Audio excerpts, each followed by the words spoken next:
Hello, everyone. Welcome to the Wired Nerdy Podcast. This is season number 2, episode number 6. I am Keith. This is the illustrious Doug. How are you doing, man? Good. Things are going good. We got a really good show for you today. We do. We have some fun stuff to talk about. Of course, we're back at our normal format, which we returned to it last week after trying to do a little bit of an experiment there, which you want to hear about that. Listen to last week's. Well, you'll hear all about it. Yeah. But it's been a weird week news-wise, so we're going to have some fun stuff to talk about. You know what? Let's just cue up the nerd news and dive into it. You good with that? Sounds great to me. Nerd News. All right, brother. I'm going to go ahead and do the screen share here. And I'm going to have you queue up the very first one that we have here on the list. Yeah. I talked about this in the past of us going back to the moon, and a private company finally took us back to the moon. They didn't take a human, but they did take a spacecraft. So we're looking at the first U.S. moon landing since 1972. Intuitive Machines Odyssey. Odyssey lander. Yeah, I believe I'm Odysseus. saying that.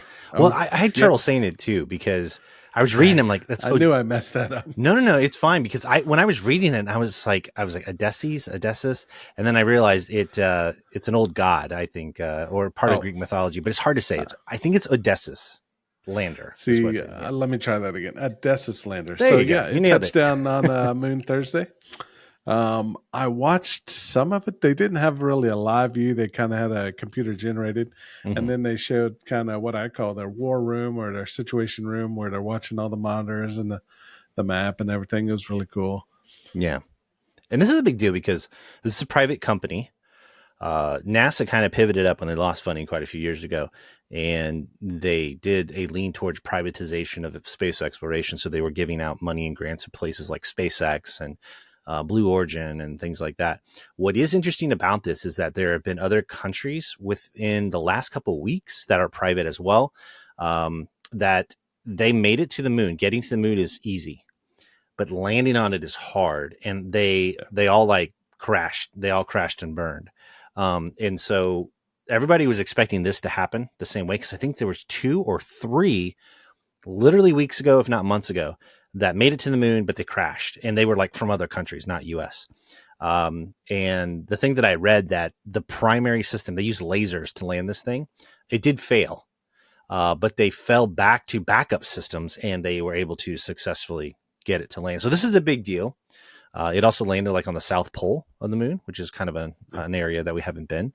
But this is cool. And I think the overall idea behind this is more visits to the moon, payloads being able to be delivered, eventually people, that kind of fun stuff. And yeah, there's the war room. If you're on the video, we're showing just one of the articles about it, and they showed the war room, and it's actually a pretty simple war room compared to what you've seen in movies or you've seen in the NASA, even like Apollo 13 even. Yeah, I was going to bring up that exact thing. You look at Apollo 13, I mean, very good rendition of what the actual room looks like. Mm-hmm.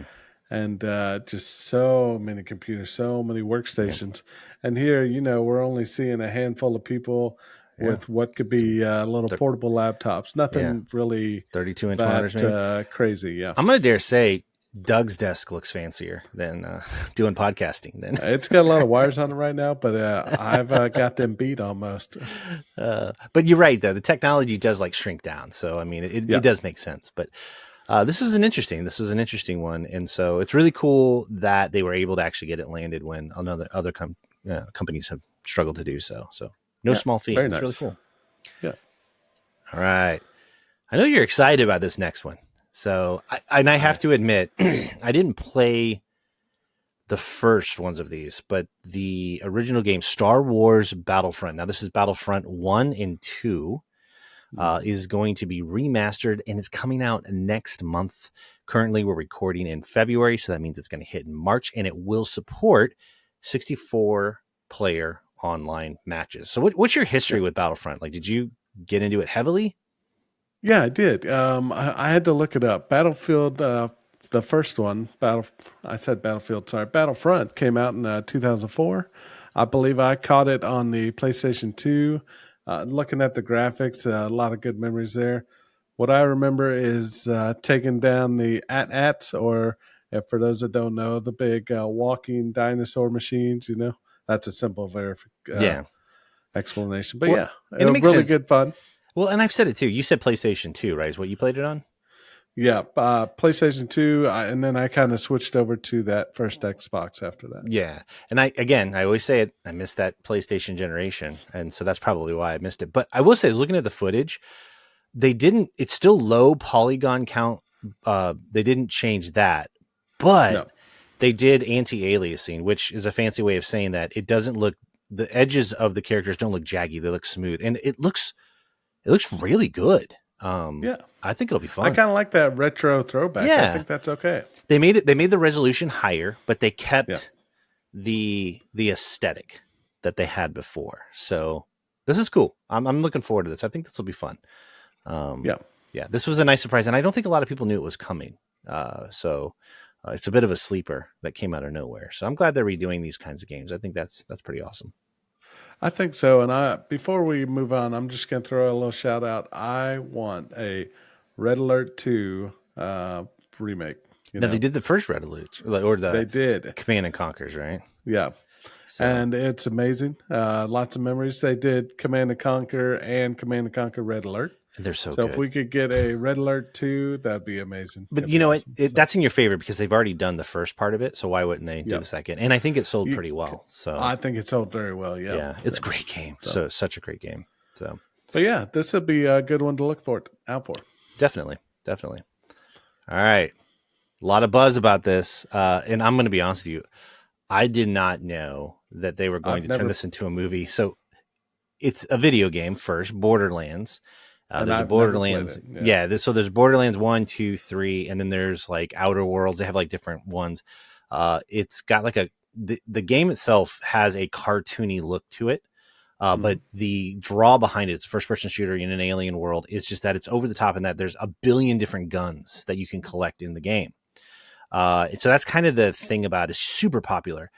They're fun. They're really good games. Like they're awesome, but they released the trailer for the movie, and there's a lot of big stars in this, Jamie Lee Curtis, Kevin Hart, Kate Blanchett. I mean, it looks really, Jack really Black. good. Jack Black's the voice of, going. Clank is the name of the character. That's the robot who's really funny, but it's kind of tongue in cheek. The game is funny itself. So there's a lot of action in it, but it's really it's silly. And I think that they kept that aesthetic for this, and I'm looking forward to it. I think it looks really, really good. Yeah, I don't know any of the story behind it, but I mean, I've done the same thing with Marvel, done the same thing with DC. I still enjoy it for what it is, not knowing any of the backstory. Yeah, you're gonna love it. It's fun, and the games are really, really good. They're very fun for multiplayer and co-op as well. It's so, to be clear, it's single player game, but you can also do it multiplayer and co-op together if you wanted to. Oh, okay. So you can do both, and it looks hilarious. It has a very Mad Max feel to it. Well, in the worlds that the border worlds are desolate, and there's a lot of like crazy creatures on it and like nomadic, gangs. So very Mad Maxy, and the idea behind it is, I think, in the premise is like, it's a heist. You're trying to get rich, kind of a thing, and you have to go through the world and all these crazy, outlandish groups you have to get through, and so it really does have the feel of the video game. And so I was elated to see the trailer. It makes me want to go back and play the games. I never like beat them like story wise, but I loved playing them. They're just fun first person shooters. So I bet this will definitely increase the sales. And here's the cool part: you can get these. It's been out for a while. You can get these games relatively cheap on Steam, Xbox, and even on PlayStation, because they've been out a while. And so they're really good games, and you won't have to spend a lot of money for them. Very nice. Yeah, I think it's summertime is when this comes out. It may say at the very end. I don't remember. Coming soon. They don't have a release date. And this goes back to what we talked about last time. With all of the strikes that took place last year, there's going to be so many good movies that they're probably not declaring when it's going to come out because they're trying to figure out the schedule for it. So, That makes sense. And I think we brought up in the past that big movies don't want to be overshadowed by others, so they got to kind of wait to see Yep. movie A is coming out this time. Well, we don't want it to coming out at the same time as them. We're going to get crushed. Yep. That's right. It's all about So, strategy and business. so yeah, I just looked this up on Steam for everybody. The Borderlands is they got 3 of them. It looks like They do. $9.99. Yeah, dude. They're great What games. a steal! Dude, pick them up, play them. They're so much fun. You'll have a blast with them. So I gotta add these to my wish list. But definitely. You got the Steam sale coming up. I bet they'll be even cheaper on the Oh, Steam summer nice. sale. So that'll be right around the corner before you know it. Very good. All right, good article. I like that. All right. So I don't know if you noticed anything odd this week, Doug. Did you notice anything weird this week? Yeah, very strange. I usually check the news, check my social medias in the morning, and it did not happen. I was having some issues. Wasn't loading. So if you had AT&T, and there were actually a few other carriers that were impacted. There was a nationwide outage that took place earlier this week, which is relatively unprecedented. What's interesting about this is that everybody immediately ran to cyber attack. We don't know the root cause of this. I will say, I'm reading about it today, AT&T is blaming it on a software upgrade. Now, if you don't understand, like, first thing is, well, other carriers were impacted. Well, here's the thing that most people don't know. AT&T owns most of the towers in the United States, and they lease space on it to other carriers like T-Mobile, Verizon. Yeah. So it would stand to reason that if there was an issue, whether it was a cyber attack or if it was a software glitch, if it impacted the towers, it could impact other carriers. Why? Some people believe that every carrier has their own towers. No. Towers are expensive to put up. You got to pay lease for the land, all that. So no, a lot of the towers you see, especially on the highways, you're going to have every single carrier on them. That's why they're so tall, because you can put modular sections of what are called DASs, the distributed antenna systems, get installed at the base of them, and then they run cabling up at the top, which of course propagates the signal in a wide 360-degree radius. And you see a tower, you're going to see every carrier most likely on it. But typically AT&T owns them. So is it possible that if AT&T did have a software glitch, could it have caused? Yeah, but it's still suspicious because there were other things in the news. There were reports of a pharmacy that got hit and wasn't able to fill, scripts and things like that, which is kind of suspicious because it was the same day. So I don't know. Don't want to put the tinfoil hat on. I don't want to go there. We don't know what it is, but it is very rare that some type of an impact like this happens. So, but do you have AT&T yourself? I do. So I have a version called FirstNet. It's supposed to be for first responders. If there's I didn't know that. 20,000 people at a baseball stadium, you're supposed to be the first one to be able to make a phone call. Yeah. Really? That's really cool, man. I didn't know that. It's got some really good discounts on there. But that's the selling right point here. They mentioned FirstNet. Look at that. Yeah. We are in touch with AT&T and public safety authorities, including FirstNet, as well as other providers. Cool. Now, I did not know that. Okay. I will say that my service came back very, very quickly. I think quicker than others. So that might be that FirstNet capability. I agree. Mine did not come back quickly, and it actually bounced. It would go in and then out. You get like bars, SOS, bars, SOS. Mine stayed constant. So I don't know if it could be different. First responders have FirstNet. We need to get that line up first. It could also have been where you were. It could have been, if I was in a different, which I was in a different town than you, and you were in a bigger town, so maybe they were giving more prioritization to the larger metropolitan area. But they were having a lot of issues. Because you were in a city versus I was in a small town, and you got to triage and prioritize it. So, yeah, who knows? But it was odd. So hopefully, this isn't the start of something new with scary, hopefully not targeted cyber attacks. So now I don't know if you heard. I heard, and I only heard it once. Solar flares that blocked. Now, are solar flares capable of killing our cell phone? 100%. 100%. Now, the oddity with solar flares, though, is that solar flares emit radiation. Radiation is just another form of radio spectrum. Like when you microwave something, that is a form of radio spectrum, right? It's the same as using a two-way radio. They're just all in different frequencies. Gotcha. It is highly likely that a solar flare can cause enough of an electromagnetic interference that it could definitely impact technologies. If a solar flare is big enough, there's theories and there's even, responder disaster recovery plans that governments have and companies have, that if it were to take out not just cellular, but we're talking about other infrastructure, cars, for example, or if an EMP blast from a bomb, that kind of thing, technically a solar flare could do that. Now it'd have to be one big solar flare, but we've had a few that we've had, and it does impact the quality of radio transmissions, which all a cell phone is a radio, by the way, everybody. If you don't know that, it's just a radio. It's a complex radio. So yeah, but no, it's a good question. It's a very sensitive thing. So, all righty. Hopefully we don't see that again. Yeah, hopefully not. It's kind of annoying. And I won't get into it, but tied to this, there's other concerns about, we've talked about space a lot. Supposedly, I don't know the details, but Russia has a nuclear weapon. And the theory, they don't know the details specifically behind it, but they're saying that the goal of it would be to detonate in the upper atmosphere, not to hurt anybody, no radiation, nothing like that, but that it could take out the satellites, like actually blow up satellites. The downside of that is that, and there's generals in the military that are warning about it, is that if that happens, that takes out GPS, it takes out television, it takes out cellular, it takes out Starlink.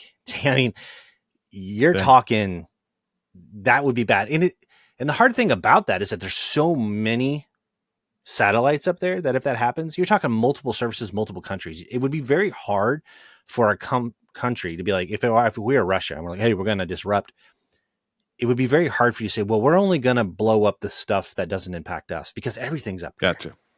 So there's a lot of concern about that. And there's treaties about what can and can't be done in space. Most people don't know that. So there's a lot of concerns about that. So I'm going on tangent here. Here we go. Space Cowboys, one of my favorite movies.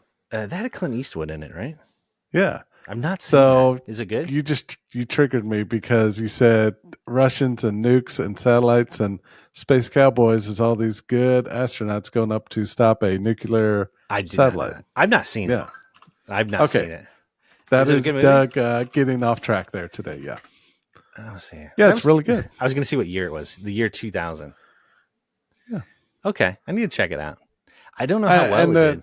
The cool concept about it is all these old retired astronauts have worked on this ancient satellite, and they're the only ones that know how to shut it down. Of course. Well, I don't know. That's not any less plausible than sending up a bunch of drill oil workers to put nukes on a.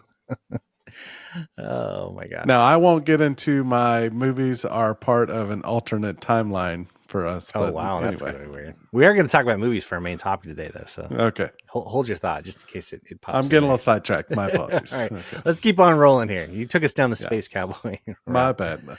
You said tinfoil hat too. So. I did. All right. Okay. So do you want to take this one? And then I'll take the last one here.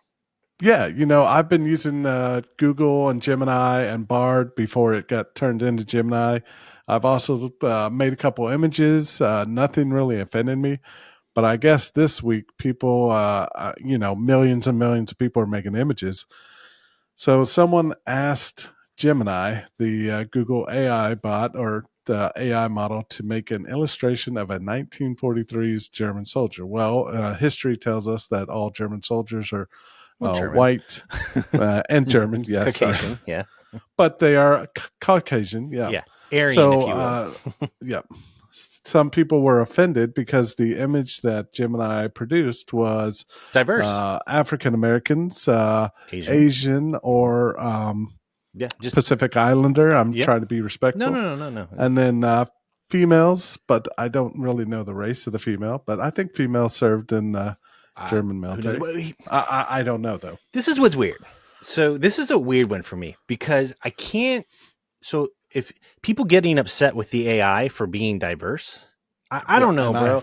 So you got to give it somewhat of a credit. So it's trained on a set of data, right? Now, a lot of people are criticizing, well, if it was trained properly, it should have known that the criteria for Nazis was XYZ.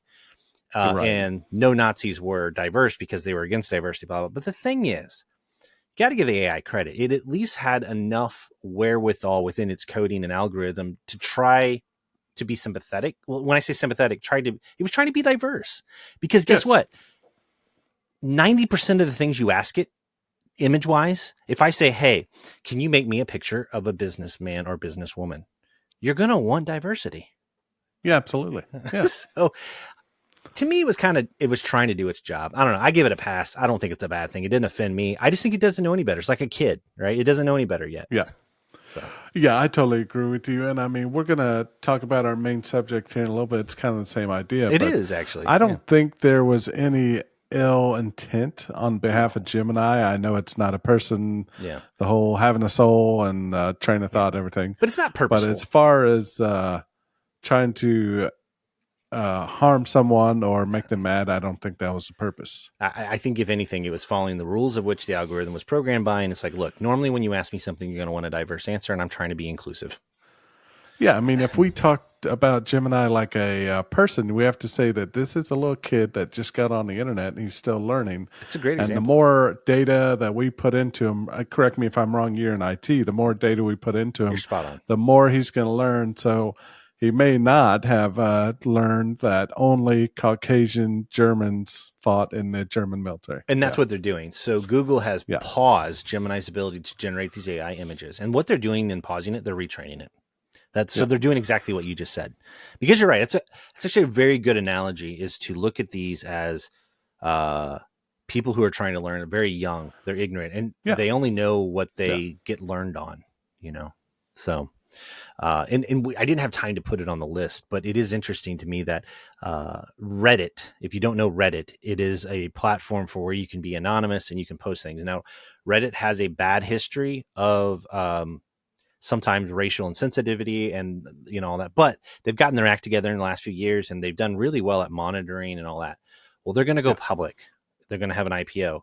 Well, they just signed a $60 million deal with, I don't remember if it was Google or OpenAI or Microsoft, one of those, to train an AI on Reddit's content. Now, that should be interesting because there's a lot of good content on Reddit.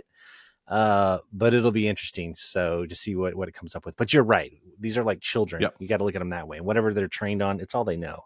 And you got to stop them and do supervised learning and help steer them in the right direction. And I just looked it up. They signed a deal with Google to allow Google's AI models. Looking at it, it's going to train AI models to look at their content. There's a lot of legalese in here. I'm sure there is. Well, Reddit has a lot of good answers, like even for computer stuff. Because if you encounter like an error in your computer, a lot of people go to Reddit and say, hey, I got this error. And people answer really quick. And then what's really cool, it's got a karma system. And what that is if it's a good answer, people upvote it. And the cool thing is you can find your answer fast because if it solved other people's problems, it's usually at the top of the list. That could be good for AI. Because if you go in there, like, hey, Gemini, I'm getting this error on my computer. What is it? And it may be able to come back with an answer that it doesn't have to go to a corporate website to find. So it could be a very good thing. We'll see. Yes, very good. Just a quick, I use Reddit every day. I mean, I'm on that all the time. But like you said, I'm on a Google Pixel 8 Reddit. So I know when the updates are coming. I know... Well, this update made my phone hot. Don't do that. Just stuff like that. So Reddit is a really good tool.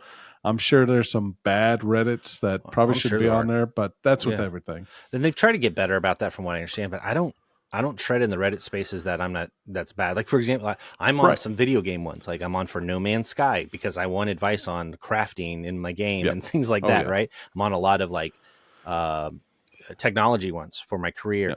Those are all great. I'm on one for my tonal, for my workout stuff, But you're right. It's all a part of whatever Reddit group you're in. And I'm sure there's some bad ones. Hopefully they're wise enough to weed out the bad ones when they go to train that AI. So, but yeah. All right. You brought up this next one. This is our final one. And I had to include it because you brought it up. It's been a reoccurring theme where there is this subculture of what you can run the video game Doom on. And what was it so far? We've seen like Birth pregnancy test. control. Yep. Pregnancy Or test. pregnancy test. Yeah. Sorry. Yeah. You did the one with the gut bacteria, right? Was that Which the last one? the frame rate is terrible. So watch out. Yes. It's like a trick now of what can you run it on. And this next one, you can now run Doom on a robot tractor. Now, this is an autonomous tractor that mows the lawn. Yeah. And this is weird. It's Husqvarna. I always Husqvarna. Husqvarna. Thank you.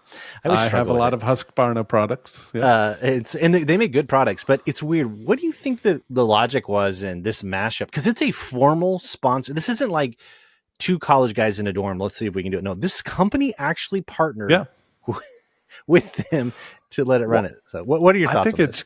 I think it's great brand marketing. I mean, they saw that this is like a hot button issue, and well, absolutely, yeah. So, they even have a marketing video that's released. We've got it playing on here, and it's like it says Doom Returns, and it's like on our lawnmower. Here's what's weird to me: like this thing is meant to just like roam around your yard and mow. Are you gonna like sit in your garage and stare at the little screen and play Doom on it? I don't understand. There's no real purpose for it other than to say that you can do it. Look at it. It's got a little dial on it to show you. It's like, oh my gosh. And it'll release in April. I guess while you don't, so you have one of these, right? You don't have one of change these. Oil. Oh, okay. No, these are autonomous. So these, gotcha. Yeah, so these drive around. You have an electric one, right? This is just like a robot vacuuming your house. Oh man, it's identical, except it's for your yard. God, I don't. I've looked at them because I was like, oh my God, I don't have to mow anymore. I'm on about 3 acres. These things don't.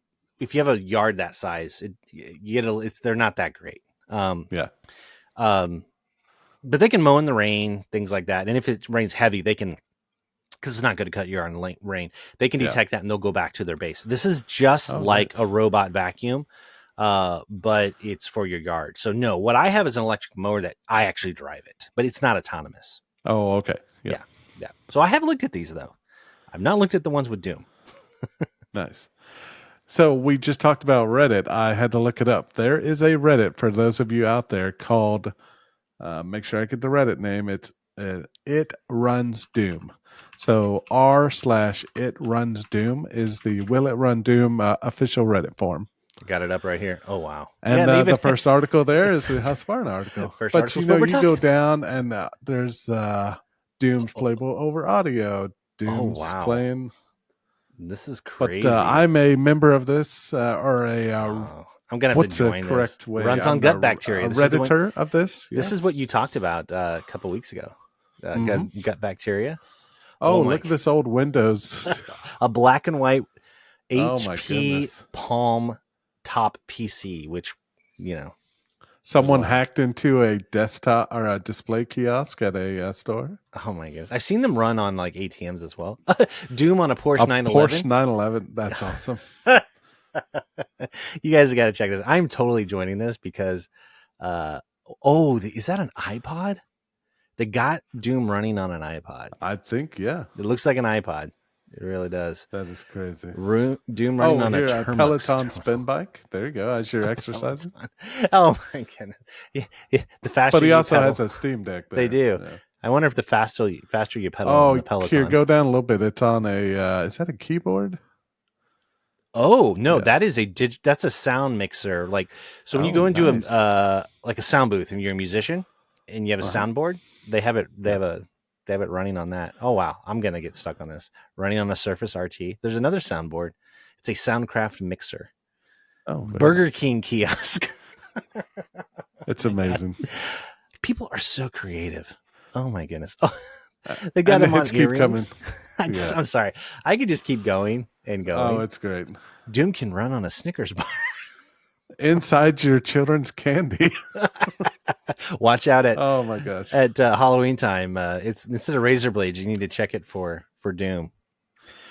Oh my goodness, this is the list just keeps going and going and going. And it's amazing what they're able to run this on. They can run it in an old Windows 3.1 taskbar. Oh no, I've never seen that before. Wow, dang. What does that say about the versatility of Yeah. Doom as a game, because I've seen a documentary about how they made it, and there's a book that I haven't read yet called The Masters of Doom, and it's about John Carmack and Romero is his last name, who were the original founders of id Software and made Doom, and it was so innovative for its time. It runs in Minecraft Pi Edition, so they Very got Doom nice. actually running inside of the Minecraft. It's a game in a game. Oh my gosh. It just keeps going, So cool. man. It's blown away. Yeah. I can spend hours on here. They got it running on old Fujifilm cameras. We've got the Doom episode, and it's kind of what doesn't Doom run on? That's really the question. I bet it runs on more things than it doesn't. So Yeah. it's almost like becoming a thing now. If you have a product, an electronic product, it's like a challenge that you just got to make sure it runs Doom. So drone radio. Oh God, I could just keep going. For those of the spreadsheets, they got it running in an Excel spreadsheet. Okay, I got to stop. Oh, no, you're good. You got me on For a those tangent. want to check that out, that is our Warp episode 24. Ah, thank you. What can you Doom on? So go back, watch our it's a very short episode. Yep. And we just looked through what all Doom runs on. It's great. And we never hit up the Reddit. That's what's No, hilarious. we didn't. We should have checked that out. Because as I'm scrolling through it, there's so many we didn't have on that episode. Mm-hmm. Like digital signage, and it's incredible. It's incredible. All right. Off to our main topic. All right. Enough of that. You got me on a tangent. You got me. Dang it. Okay, we're back on track. I'm easily distracted tonight. I guess that's what it is. All right. As you're kind of setting it up, go ahead. we are going to talk about movies that cannot be made today. We had the article about Google pausing their generative AI image creators. Now we're going to talk about movies that just, I think today's culture and today's they wouldn't young tolerate kids, Tolerance. as I like to say. Yeah. So let's be clear. I think there's two camps. There's two primary reasons why some of these can't be made. One, of course, is the cultural acceptance. And I think that's the biggest one. Two, I think there's also an element of special effects is so heavily. So I'm going to start with we do have a list. We're not going to go through all of these because I haven't seen some of them, and some of them are kind of duh. You wouldn't make it. We do have another list. We'll just run through as suggestions, but I'll start with one. Labyrinth. There was an article out on Polygon that started this idea for us, and the article talks about how Labyrinth can be made. Now, their angle is that Jim Henson Studios with Labyrinth was all puppetry. And they're essentially saying that it would never get made today just because CG, computer graphics, dominates, and it just wouldn't look the same, wouldn't have the same aesthetic. So I thought that was an interesting concept. And of course, you're naturally going to lead into, well, what would be accepted culturally, not just, this. So, yeah. And the puppets are amazing on Labyrinth, but I will say Labyrinth is a weird movie. It's odd. So it's very strange. I have a cousin, shout out to Caitlin, but she loves this movie, and I've tried, and can't get into it. Now, I really enjoy the remake, but it's all in Spanish, I believe. The remake is? Yeah. I've never seen it. They remade it, but it's a foreign film. Oh, okay. I'll look that up here real quick. Yeah, go ahead. And while he's looking that up, on this note, they talk about that, the phrase of they don't make them like they used to.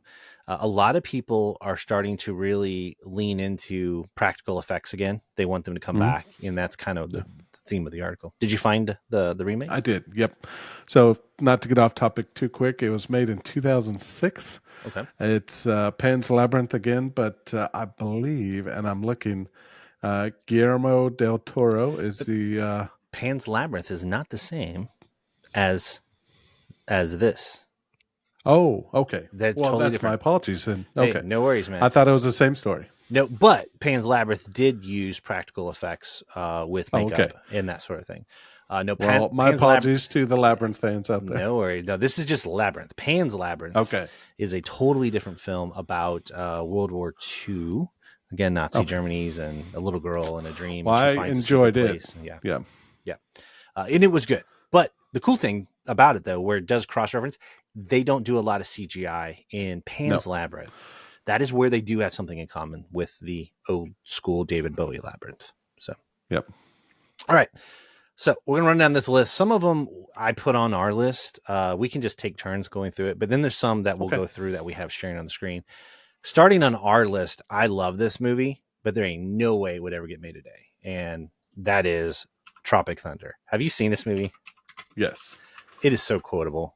I mean, come on. So the one thing I'll say for most of these movies today is I get it that they may seem offensive, they may seem this, they may seem that, but to me, it's a movie. It's meant to entertain. It's not meant to insult. It's meant to make you laugh and cry and feel inspired and feel good or bad. You know, Yeah. that's just my 2 cents of the whole thing. But And I always think that there's a line, right? Always. And almost any movie made in the 80s because of what was going on in the 80s or in the 70s or even in the 90s is not going to translate well often because it was a different time. Now, I'm not making an excuse for it by any means. But it's just, I don't know. You have to consider the time in which it was made as well. And just some people would not tolerate, these movies being made today. This is one of them, not because of the special effects or anything. It's just because some of the jokes are just wildly inappropriate. They're wild. Yeah. Well, and then you have Robert Downey Jr. playing an African-American. Although Jamie Foxx did say that on behalf of all African-Americans, he gives him permission to do that. I mean, he did a very good job, and clearly, I mean, he's a actor in the movie playing a part of a movie. Playing a dude. I'm a dude playing a dude looking like another dude. Or that's what he said, yeah. And I think he's supposed to be Australian, and that's what's hilarious in the movie. Yeah. Great movie. All right. What else what's the next one? You get the next one. If you want to tackle what's on the list, or if you want to look off of the Google, your call. What's the next one you're going to call up? Yeah, so the next one, Life of Brian, I'd have to have you help me on that. I've not seen all of it, but the premise is I do know it's Mel Brooks, who makes a lot of funny movies like The History of the World, which we talked about. This is basically a retelling of Jesus's life. It's just he didn't want to put Jesus in there, so he called it Brian. And it's mocking the last temptation of Christ, which was kind of controversial, and this is kind of funny, and it's supposed to be basically a retelling of Jesus, but it's just some dude named Brian. So a lot of people would be offended. Let's just put it that way.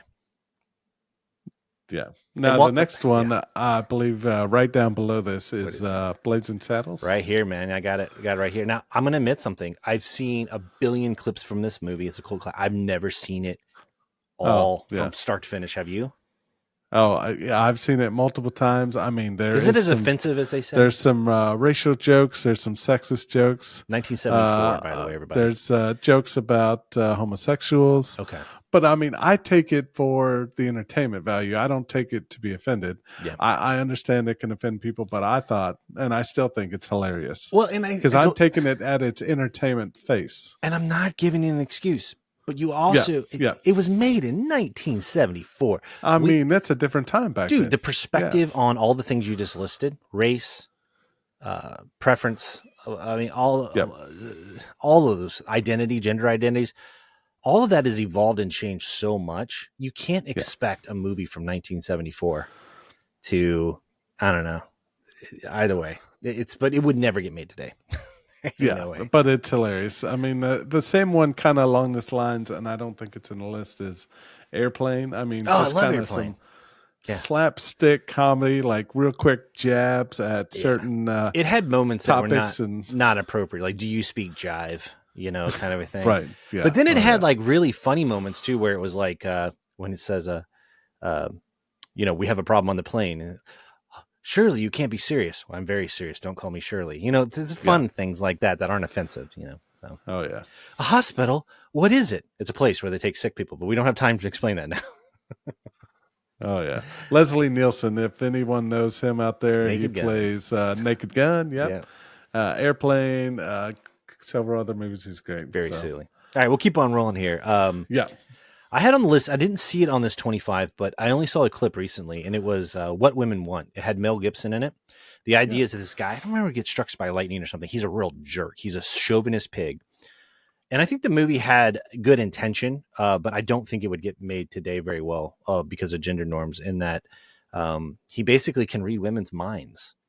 Oh, and nice. It's a funny movie. It's very, but I don't see it being able to get made today, just because of a lot of assumptions that it makes about people that we kind of move beyond. Now, so, what's your next one? Did you know that they made What Men Want? No, I didn't. Yep. So, What Men Want 2019. Oh, she kind of goes through the same thing. Oh, hey, looky there. Oh, it's got Tracy Morgan in it. I actually may have to watch this. It is really funny. It's got Josh Brenner. He was in Silicon Valley. Okay, now you got me. I'm going to add this to my list. Cool. So there may be a chance for that. Hey, there may be a chance for that one. All right, what else you got? You take the next one. Yeah, Gremlins. Oh my gosh. I don't see the issue really with it. I do. I mean, it kind of pokes. They put a dog in a microwave, Doug, and it exploded. Well, come on. My bad. Okay. You do not remember? Look, this I is shouldn't one. Laugh. I'm listen, sorry. No, this is one of those movies. It's nostalgic. You're like, oh my gosh, it's so nostalgic. And then I went back and you watch it, and you're like, number one, how was I allowed to watch this as a kid? Number two, how in the world was just a PG rating or PG-13? Because they dropped I think they dropped the F-bomb. The violence, the dog explodes. I mean, just. I do not remember the dog. That's why I'm laughing. Go back and watch it. I probably haven't seen this in about 10 years. You're living in nostalgia. And I did that just like you. And I went and I watched it. Oh my gosh. I think I watched it with my kids. And I'm like, oh, this movie's great, guys. You're going to love it. And kids are like, Dad, what is this? I'm like, I don't remember it being this way. Yeah. And Gremlins 2 is even worse. Yeah. Yeah. Now that you say that, I don't remember a dog at all. Oh. Yeah. Unless my mother or she's like, she knew the part was coming up and like said, go get a drink or something, She could have. Oh my gosh. Yeah, it says here. We can't be watching that. Before he attacks Lynn, she sprayed him in the eyes with tick spray, blinding him, and then she stuffed him in she put the gremlin in the microwave. However. Oh, okay. But I do remember there was a dog as well as a gremlin? I remember the gremlin in the microwave. Gremlin. Maybe I'm wrong. Maybe I'm remembering it wrong. Well, that's in another scene, a character uses the microwave setting to chuck a gremlin inside and activate it, causing catastrophic explosive. Okay, maybe I remembered it wrong. So, gremlin, that's an evil guy. Yeah, we're good. Okay, maybe we're fine. All right. I stand corrected. All right.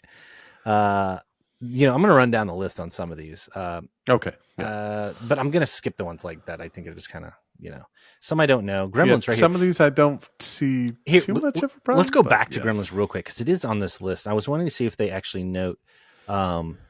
Let's see here. It's not that we're not still making spooky movies for kids, but you'd be hard pressed to find anything in the last couple of decades to match the movie's Gremlin blender scene or part with the microwave. What's the blender scene? Is that they put a gremlin in a blender? I think. Or the bit about the dad who dressed up as Santa and died in the chimney. Come to think of it, because the gremlins turned the fire on. It may be one of the reasons we don't sell toys from the movies like this anymore. So it's more about the theme. It's just a little violent. Yeah, it's not for kids. Yeah. All right, buddy. I love these movies. Is this why you wanted to become a cop? Go ahead and say it. Hightower. Police Academy, 1984. Oh, yeah. Dude, they made so many of these movies. I loved every one of them. I love Motormouth Jones and his sound effects. Oh, yeah. It if anything, it made being a cop fun. But there are a lot of boob jokes. The little gal that kind of talks like I loved her. She was great, but she was like a really good shot. A cop just like that. Did you really? Because when she yelled, I'm like, oh my I know. Gosh. Yeah, Oh, that was such a great movie. Yeah. Oh my gosh, I want to go back and watch them. But they're incompetent cops, but there are a lot of boob jokes in it. They said that. The big thing is also, I think, no offense, Doug, a lot of the perceptions of police officers today, they were respected at a certain point in a different way or held in a different light. Totally. Stuff that's happened. You're not. Yeah. And I'm not saying it I'm not trying to insult you. You say what you need to say. I'm good. Yeah. It's just people have a certain perspective of law enforcement today that I think they would be overly critical of anything that was related to something like this. And I don't even think you could reboot it, to be honest with you, because of the stuff with officers, unfortunately. But it's a great movie though. It is a great movie. So makes you want to go back and rewatch it. Oh yeah, I mean this list is great. Keep going down. All right, what else you got? I never saw Porky's. I knew it was a little Porky's inappropriate. to me is like slowly introducing you to your teenage years and being a high schooler. Sex stuff. I just kind of I remember drinking the front of the box at the rental place, and I remember there's a whole scene with drilling a hole in the wall, watching girls shower, which way inappropriate. Yes, like come on, we don't condone that. Let's just be clear. Yeah. So the content, I am aware of it. I've never seen the movie, but I am aware it's very juvenile, very misogynistic. So there's no way this movie get made. No, I agree. They had Titanic on here, which is fascinating. I don't know why. Okay, so shout out real quick, Titanic. I watched it in our local theater. Yeah, it was packed. Yeah, it was a popular movie. A 3-hour-long movie. Yeah, so yeah, it was a very popular movie. I think it's about. Oh, it says here that historical accuracy is what they're calling it out on. Because right now, like Dunkirk, 1917 came out. I mean, the competition would be really stiff for Titanic because it's not. It's accurate in the way that the boat broke and he spent all the time, but the story itself is kind of goofy. So. Right, but I mean, you have to realize you have to dramatize it. You know, you do. If I sit there and watch a National Geographic thing, yeah. I'm trying to say, my brain's not working today. No worries. Yeah. You ever see Tootsie? It's a great movie. I have not. It's basically no way this would get made today. It's Dustin Hoffman, who was in Rain Man, and essentially he feels like women have more opportunities because of, I'm assuming, affirmative actions and things like that. So he dresses up in drag and becomes a woman, and so he can start getting work. I think it's an interesting comment on things, but I just don't think it would fly today. So. The Last Samurai. Eddie Murphy did the same thing, kind of. But it was a skit for SNL. Yeah, he did. Sorry, I didn't mean to talk over you there, but I mean, no, you're good. I saw The Last Samurai. I've never seen this movie. You've never seen Last Samurai? No, I heard it's a good movie. I thought it was really good. Yeah, it is weird that it's The Last Samurai. It's not a Japanese guy, but it is based on a book, though. I do know that. So, I don't know. I don't know if this would get the only thing I can think is the downfall of the samurai, and then I'm not a history major, but the like white or Western oppression of the Japanese people in that time period, maybe. And I think you're right. And then to have a white person playing the Last Samurai, it's kind of goofy. What else we got? I pronounce you Chuck and Larry. Funny. I mean, I thought it was like good. So the concept of it is he needs healthcare, I believe. I think so. Yeah. Adam Sandler marries him to get him some healthcare. Yeah. Which is kind of funny. I mean, if you set aside the homophobia and the making fun of and that kind of thing and the awkward, it is making a comment about lack of healthcare. And it's kind of like Breaking Bad would never have a story if he actually had healthcare. He wouldn't have started cooking meth. No, not at all. So.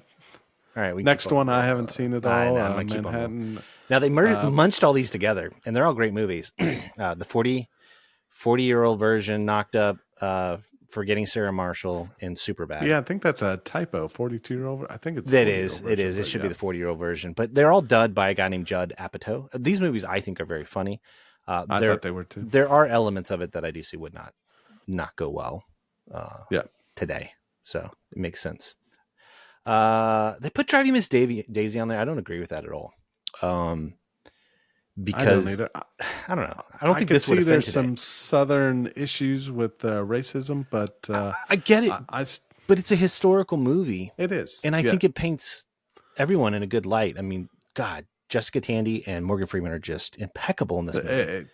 This is like telling me you can't make Shawshank Redemption. That's BS. This one I don't agree. Yeah. Color Purple.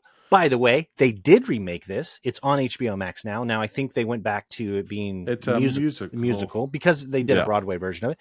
So this is wrong. They did remake it. And this is a great movie too, by the way. So also a book, also historical. I don't agree with this list. I don't either. Yeah. Mr. Mom. You ever see that? I did not. It's great. Basically just a guy he loses his job and his wife becomes a breadwinner and her career takes off. and he has to be a stay-at-home mom. Is that Batman? Yeah, it's Michael Keaton. It's a What? great movie. Oh, okay. But he's incompetent because it's like guys are really dumb and can't take care of kids, and so he does weird things like, you know, when he changes a diaper, he puts the kid in front of the hand dryer, and you know, and I don't know, it's funny, but Yeah. Someone would be offended, I'm sure, at some point today. Before we move on, Michael Keaton's the only Batman. I can't drop my mic, so I'll just kind of raise it up a little bit. Yeah. So, All right, 16 Candles, great movie. Again, 80s. Yeah, I mean, it's the 80s. What are you gonna do? Revenge of the Nerds. Revenge 80s. of Nerds. Yeah. Air Force One. I thought this was funny. You know, I just think we haven't had any good presidents in a while, so it's hard to see it. A president on Air Force One, actually. What was it? There was an old joke by Jay Leno. Now, this was back in the Bill Clinton era. And by the way, I'm not getting political. This is a Jay Leno joke. It is not mine. Independence Day came out, and he said, Independence Day is dominating the box office. You know what's hilarious is that isn't that the aliens invaded us? It's that we had a president that was brave and was in the military. But right? So that's what it was. I mean, he has a point, though. He does. No. Trying to flip through some of these. They put Brokeback Mountain on there. Why? I think it would be fine today. I think it would be fine today. I mean, about a homosexual relationship, but I think it opens everybody's eyes. You know, back in the day, I think I was just coming out of high school. I was in college a little bit, and everybody's like, oh my gosh, two gay cowboys. But I thought, you got to look at this for what it is, like a kind of a risky movie for both of these actors to do, because they're putting their names on the line, their acting careers on the line to do something. A lot of people thought their careers would be dead. Yeah, a lot of people thought their careers would be dead. Yeah. I think it was more risky for this to get made in 2005 than it would be today. That's why I don't agree with this one on their list. I don't either. I thought it was kind of not brave but they're actors, so it's brave of them to do that. Yeah. Now, this next one is funny because I don't think it's so much about society. It's about technology. And I would have another one I'd add to the list. You've Got Mail. So it's kind of like Sleepless in Seattle. It's got Tom Hanks in it. And it's a great movie. But these two people meet and they basically exchange messages together. But back then it was AOL, it was America Online. So it was funny. The reason why it's called that is because anytime you got a message on America Online, it's like, you've got mail. That's what it would actually say. To me, I think this could be made now just because you have social media. You've got other ways people are connecting. And I don't know. Yeah. It's a I think it could be made with a modern twist. I believe this is kind of in the same category of Home Alone, where, you know, if he had Ring doorbell cameras and cell phones and stuff, it wouldn't happen. Yeah. So it's just kind of 90s technology versus today's technology. There's some things that just wouldn't work today because of technology. The movie The Net with Sandra Bullock. I like that movie a lot. It was bad back then. Don't get me, but that's because I'm a computer guy, and even it was bad back then. Okay. What about Hackers? Hack the Planet. My wife loves Hackers, and I can't stand that movie. Oh my gosh. Or Swordfish. Oh my gosh. Good movie. Yeah. Good movie, but don't get me started. All right. So I think that's the bottom of that list. I'm looking at our list that I think that's most of the ones that we got through. So any other honorable mentions that you can think of? No, I think to kind of wrap it up, you know, most of the ones we saw, not really controversial, just kind of too violent, not rated right. I think they've definitely got the ratings maybe a little too strict, but almost on the money today. The technology aspect, emails, text, social media, Home Alone example. So, and on that same note, it was interesting. We just got done watching. You mentioned him. He actually directed Pan's Labyrinth, Guillermo del Toro. He has on Netflix something called The Cabinet of Curiosities. Highly recommend it. We just finished watching. Have you seen it? Yeah. Did you like it? I liked it. I like that, and then kind of along the same lines, just weird stories. Black Mirror, yep, and Love, Death, and Robots. I think it's very Twilight Zone-y in that every episode is a different story. What I noticed about Cabinet of Curiosities, every single one was set in a time where there wasn't cell phones. They were either the 1970s, early 80s, some 60s. I think they did that because think about it. If you put it set in a time where technology isn't as prevalent, you're right. That's a big problem. I was reading something about that recently. Writers, when they're trying to come up with something, they're like, "Oh wow, what are we going to do about the cell phones in a story?" So Yeah. it's an interesting point. I think that's why you can't have a lot of the same movies. Think about Goonies Oh yeah. nowadays. I mean, Well, you talk about cell phones. Phone booth with I can't think of his name. The Irish actor. phone booth. Um, I don't know if I've ever seen that one. Phone booth movie. Oh, yeah, Colin. Colin Farrell. Farrell. That's it. I've never seen this. And spoiler alert if you haven't seen it, but Kiefer Sutherland is the caller. So he somehow gets people to come in these phone booths. He terrorizes them the whole time. And yeah. That reminds me of Speed. The Oh, bus had yeah. to stay above 50 miles an hour, and it was, I don't know. Yeah. Oh, yeah. We could probably just keep going. We could keep going to movies Yeah. that would not Yeah, work yeah, today yeah. because of the technology alone. Set aside the social issues. All right, man. This has been a fun one. Yeah. This is kind of an oddball one. I really, really appreciate you taking a little. Yeah, John it's kind of with me all here. over the place, but I think we got it done. Yeah, a little schizophrenic, but we're there. All right, brother. Thank you so much for your time. Everybody, thank you for listening to us. Don't forget our merch store. Everything's still discounted. Help us on our way. And Doug, bring us home. Yeah, thank you for listening. We got lots of good things coming up. March, we've got Comic-Con in Kansas City. April, we got the Retro Gaming Convention. May, June, July, we will find something definitely to do for you, but we're going to bring you some really good content this year. That's right. We're working on some stuff. It's going to be good. Everyone, thank you very much for listening to episode number 6, and have yourself a great week, and we will talk to you soon. See ya.